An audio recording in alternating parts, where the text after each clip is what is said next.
Before we begin, welcome. I make peaceful stories from real history, and if you listen to one video each night, you'll soon know more history than almost anyone you meet. So settle in, relax, and let your mind drift back in time. Imagine opening your eyes in a world far quieter than anything you've ever known. No cars, no electricity, no phones, no hum of modern life.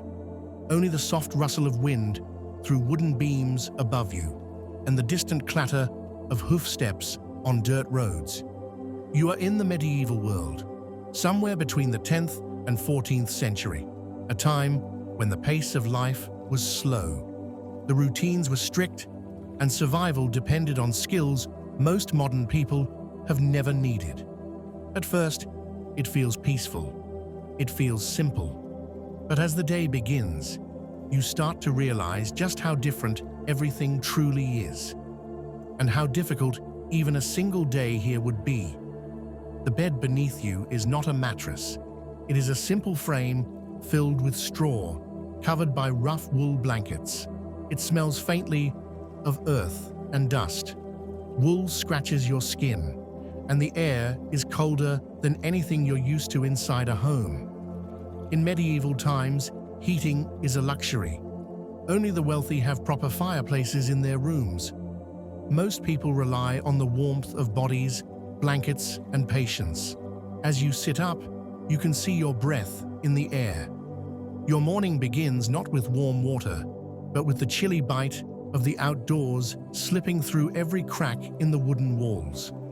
You try to stand, but the floor is uneven and made of packed dirt, not flat and smooth like modern flooring. You steady yourself, adjusting to the dim light. Candles are expensive, so you only have a tiny one, barely bright enough to illuminate the room. You quickly learn that light itself is a rare resource in this world. People rise and sleep with the sun because artificial light is precious.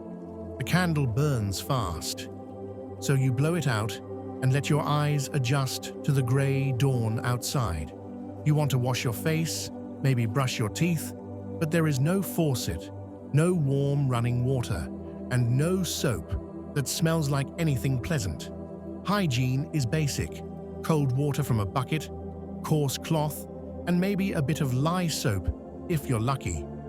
Toothbrushes don't exist. People use cloth, twigs, or nothing at all. You hesitate for a moment, realizing that activities you perform automatically in the modern world are almost impossible here. Outside, the village is already awake. People have been working since sunrise because daylight is precious and labor is constant. The air smells of animals, wood smoke, and damp soil. It is not unpleasant, but it is strong, earthy, and real. The streets are narrow and muddy, made of dirt trampled by livestock and travelers. Your shoes, simple leather soles tied with laces, do not protect you from the cold ground. You feel every stone beneath your feet.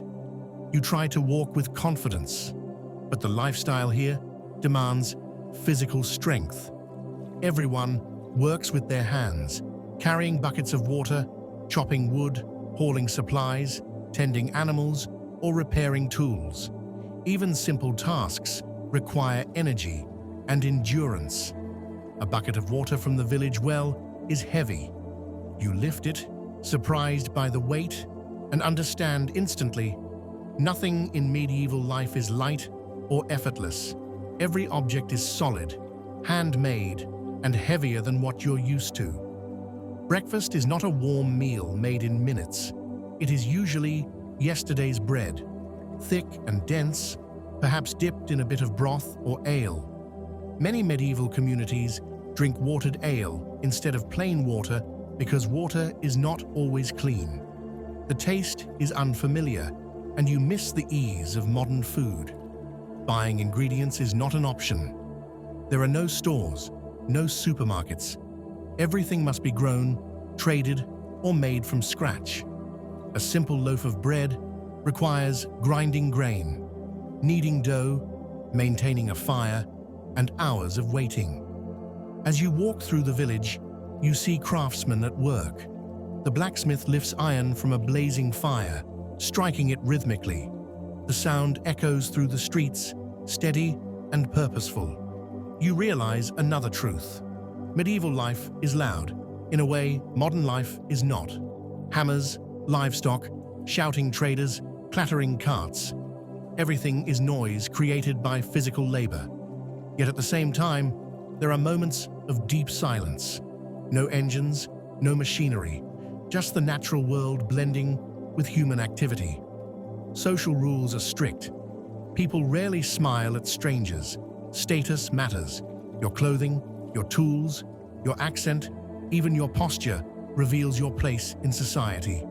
Nobles, merchants, craftsmen, farmers, and laborers do not mix freely.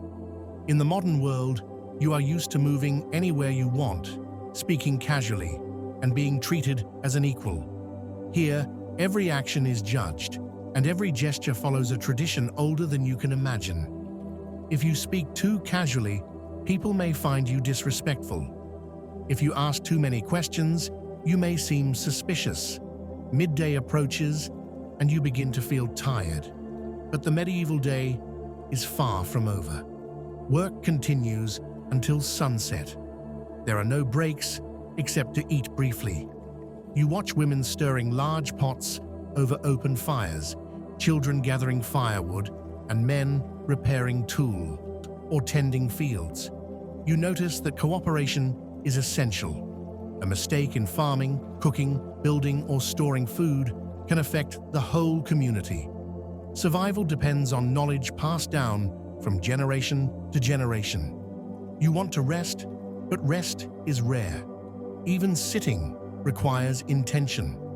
People sit only when necessary, because there is always something to do. Food must be stored, clothing must be patched, tools must be sharpened, and every household must constantly prepare for winter, when cold weather can threaten even strong families.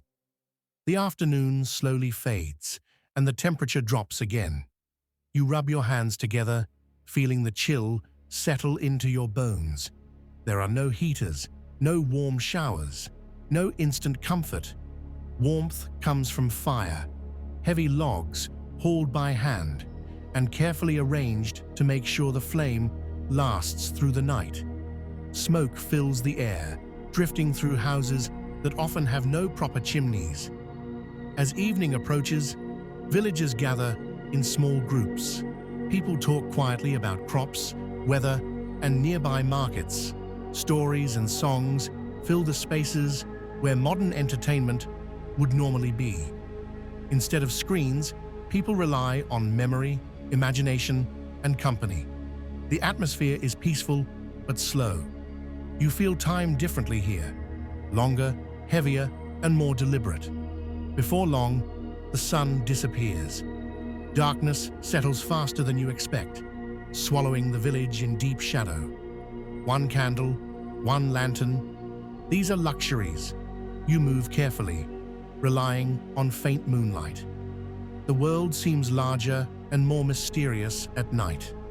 You hear the distant howl of animals, the crackle of fires, and the quiet breathing of people preparing to sleep. You return to your straw-filled bed, laying down in the cold air, wrapped in rough blankets. Your muscles ache from tasks you barely completed. Your hands sore from lifting objects you're not used to. The wind outside whistles softly, and the room grows darker until you can't see your own hands. You realize something. Surviving in this world isn't about danger or drama. It's about endurance. It's about strength, patience, and skills modern life no longer requires. As you close your eyes, you understand why you wouldn't last a single day in the medieval period. Not because of knights or battles or myths, but because medieval life demands a constant physical and mental resilience that the modern world rarely asks of you. It requires mastery of forgotten crafts, acceptance of nature's power, and comfort with discomfort. And yet, in this quiet, candlelit darkness, there is something calming too. A rhythm older than time, steady and simple, carrying you gently into sleep.